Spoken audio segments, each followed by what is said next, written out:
शुरू करने से पहले दोस्तों मैं आप लोगों को बता दूं, अगर आपने अभी तक हमारा चैनल सब्सक्राइब नहीं किया हो तो इस लाल बटन को दबाकर सब्सक्राइब कर लें और साइड में नोटिफिकेशन बेल को जरूर दबा लें ताकि हमारी वीडियोस की नोटिफिकेशन आप तक पहुंचते रहे।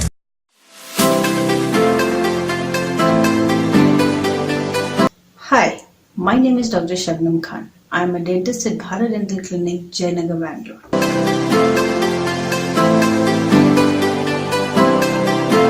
The problem of teeth grinding is not limited to adults, but we also see this in children. Teeth grinding in children occur when the milk and permanent teeth are erupting. Most children lose the teeth grinding habit after these two sets of teeth have fully erupted. Grinding of the baby teeth rarely results in problem.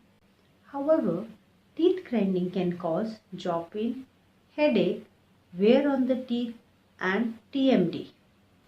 Consult your dentist if your child's teeth look worn out or your child complains of tooth sensitivity or pain.